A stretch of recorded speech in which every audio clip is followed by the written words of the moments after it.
Oh, masayang araw mga ka-PL. Sabi ko naman po sa inyo hindi magkakatiis yan si Tamba. Magsasalita at magsasalita yan mga kababayan. O eto na nga ang naganap.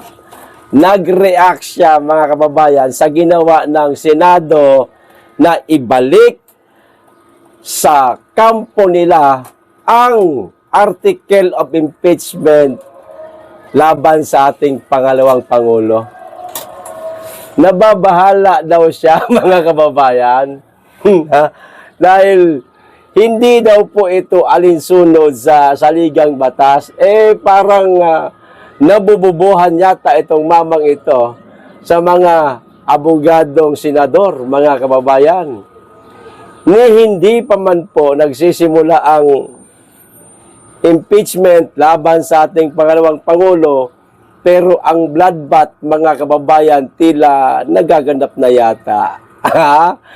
Nagpapalitan na po o nagbabatuhan na po itong Senado at ang Kongreso, mga kababayan. O ito po yung kanyang pahayag, Nagpahayag ng pagkabahala si House Speaker Martin Romualdez sa naging hakbang ng Senado na i-remand o ibalik sa House of Representatives ang Article of Impeachment kung saan lilitisin si Vice President Sara Duterte. Ano daw ang pinakauna niyang sinabi, mga kababayan? Nababahala siya.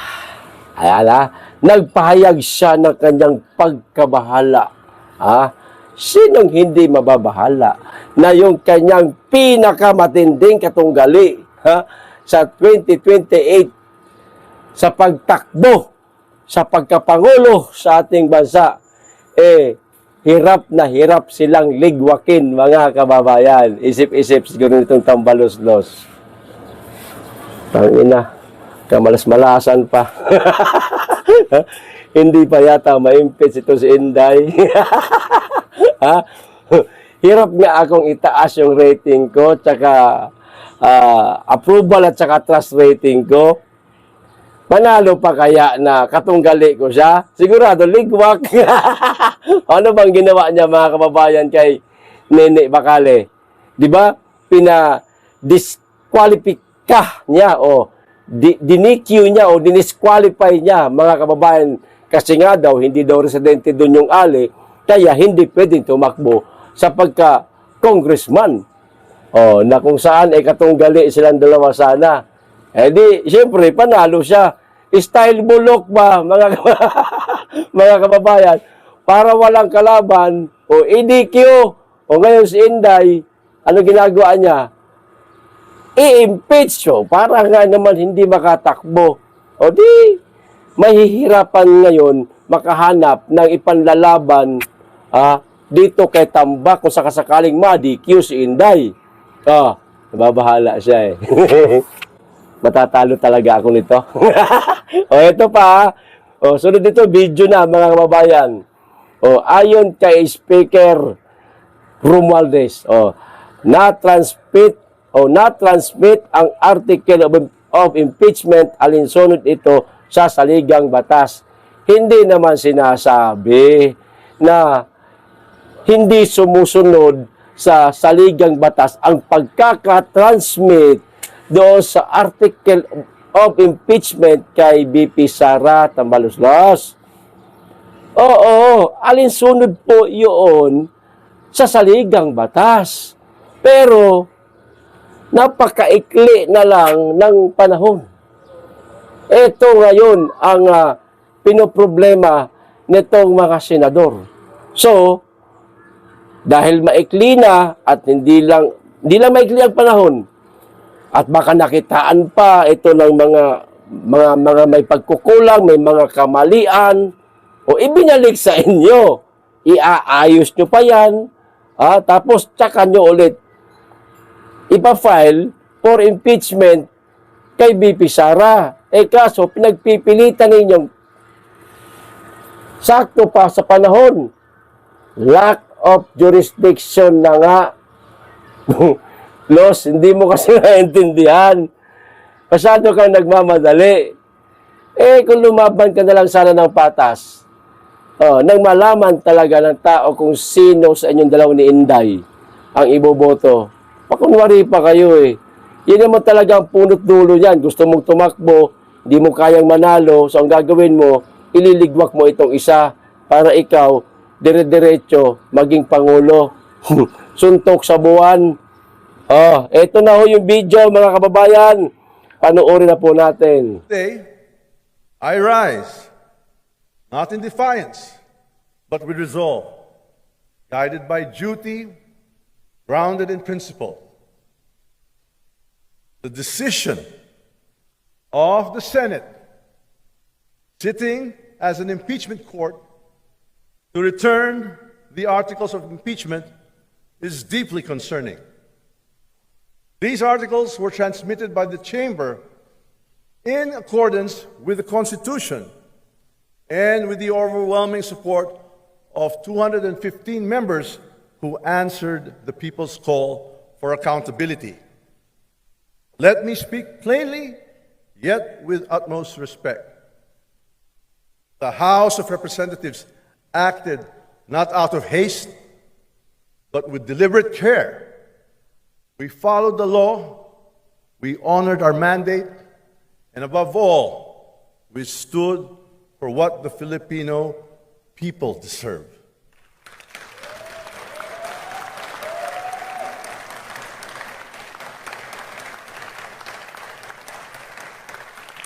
Indeed, a government that answers to its citizens. The House is not only the voice of the people, it is a guardian of their trust. When allegations arise that threaten public confidence in our institutions, our duty is clear: to seek the truth, to uphold transparency, and to demand accountability without fear, without favor. Yan lagi linyahan ng mga politikong pulpol, mga kababayan. Yung idadamay ba ang taong bayan? For the Filipino people. Linyahan niya ng mga politikong pulpol, ng mga politikong manggagamit. Para nga naman marinig ng ating mga simpleng mga kababayan. Alam niyo yung nagtatrabaho lang, yung walang pakialam sa politika. Yun bang trabaho bahay lang, tapos manunood ng balita, makikita si Tambalos-los nagsasalita, maniniwala. Siyempre, teka, nabanggit tayo nitong mama na ito. Nabanggit tayo ni Romualdez. Baka totoo nga yung gusto nito talagang maglingkod sa bayan. Yan yung pinaka sandata, ayan, ng mga politikong manggagamit. Ano sabi nung pinsan niya? Lahat tayong mga Pilipino makakabili ng 20 pesos na bigas pag nanalo. Ano nangyari? Nabudol tayo mga kababayan. Nababahala na baka hindi siya makatakbong presidente o hindi niya kayang manalo. Gagamitin na naman tayo mga kababayan, manliligaw, mag-uuto, mambubudol. Ayan. Okay, sunod ko po itong isa, mga kababayan, itong na-post po ni Tatay, ni Attorney Harry Roque, tungkol po ito kay Tatay Digong. Medyo nakakalungkot ho, mga kababayan. Totoo, nakakalungkot talaga. Kumbaga, kung ilalagay mo yung sarili mo sa nangyayari ngayon sa ating dating Pangulong Duterte, mararamdaman mo yung yung kanyang emosyon, mga kababayan. Yung kanyang, yung bigat ng kanyang mga pinagdadaanan ngayon. Bagamat kompleto siya ron sa pagkain, meron siya doon nurse, meron doon doktor, no? Maganda naman ang pasilidad ng detention center ng ICC, pero iba pa rin talaga. Kapag kasama mo yung pamilya mo, narito ka sa minamahal mong bansa. Ayon po kay Tatay, mga kababayan, naiinip na daw siya. gusto niya na daw pong umuwi sa Pilipinas. O, ito po yung naging post ni Attorney Harry Roque, mga kababayan. Nagkwento si Miss Hanilet na masaya ang huling pagkikita nila ni Tatay Digong. Ano problema? Masaya. Kwentuhan, kainan, kamustahan. Siyempre, may konting hug. Ganun talaga no? Walang iyakan. O yan, masaya nga, walang iyakan. O, walang iyakan ngayon. Last time kasi, napaiyak ako. Ayan, napaiyak daw si Madam Hanilet ba ito? O, naibahagi ni Miss Hanilet ang impeachment hearing sa Senado. Nagbilin si Tatay Digong kay Miss Hanilet at sa mga anak na huwag maglalabas ng libro o pelikula tungkol sa kanyang talambuhay. Huwag gagawa ng libro, huwag gumawa ng pelikula na hango mula sa buhay ng ating dating Pangulong Duterte. Never daw ibenta ang life story niya. Ayaw niya yan ever since. Ang life story is for them, referring to the children only. Ang sabi ho dito. Inulit-ulit ni Miss Hanilet na walang libro o pelikula na ilalabas tungkol sa talambuhay ni Tatay Digong. His life is not for sale, not for any amount of money. Ito daw po ang sabi ni Ma'am Hanilet. Ayon kay Miss Hanilet, may nurse at therapist sa loob ng kulungan. Yun na nga yung sinasabi ko kanina. Kompleto walang problema. Wala ka nang hahanapin pa. Baka nga meron pang tigalaban ng damit niya, mga kababayan. Baka meron pang tigahanda ng pagkain niya. Kaya lang, hindi niya trip yung pagkain kasi lasang engkanto man yung mga pagkain doon, matabang ba? Hindi katulad sa atin, sa Pilipinas. Tuyo, di ba? Sarap yan Gulay, kung sa Bisaya, palauoy na mayroong bulad o tuyo na sarap niyan. Ginutom tuloy ako. Oo. O, ito pa. Manok at isda ang kinakain ni Tatay Digong sa kulungan. So, healthy naman. Yung manok, ang manok kasi doon, walang balat. Mga babae, tinatapon yung balat. Yung laman lang talaga. So, sa atin, tayo matakaw tayo sa chicken skin. Kaya ang daming, isang taon pa lang, puta na, hiwi ng bagang ba na inatake na. So, ito na po, yung mismong sinabing nakakalungkot. So, sinabi ni Pangulong Duterte, naiinip na si Tatay Digong at laging nagtatanong kung kailan makakauwi. Di ba? Nakakalungkot. Kung tayo yung nasa loob,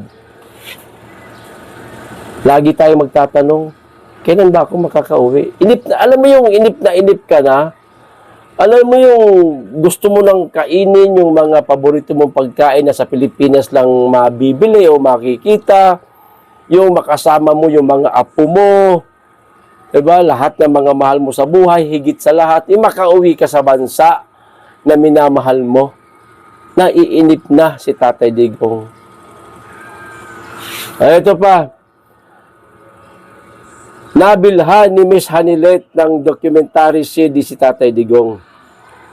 Muling dadalaw si Hanilet kay Tatay Digong sa Huwebes, June 12 at Biyernes, June 13. Inibita ni Miss Hanilet ang mga Pilipino na dumalo sa June 14 sa pagtitipon sa dahig. Kung mapapanood ito ng mga kababayan natin na taga Netherlands na malapit dyan sa dahig, no? Daluhan po ninyo yung kanilang gagawing event at panawagan po ito ni Miss Hanilet at saka ni baka ni Tatay Digong na rin, no? Daluhan po ninyo mga kababayan, kahit man lang sa mga litrato, kahit man lang sana sa mga video, makita po ng ating Tatay Digong mula doon sa kanyang selda, ika nga, na napakaraming Pilipinong nag-aantay sa kanya nasa labas ng kanyang piitan at malaman niya kung gaano siya kamahal ng sambayan ng Pilipino. Yan lang mga kababayan. Daluhan po ninyo. Kahit mga saglit lang, kami, malalayo kami. Nasa Pilipinas kami, wala kaming pamasahe. Hindi namin kaya, napakamahal. Okay, so hanggang dito lang po. Maraming salamat. Mag-iingat kayo lagi, higit sa lahat. Mahalin natin ang Pilipinas.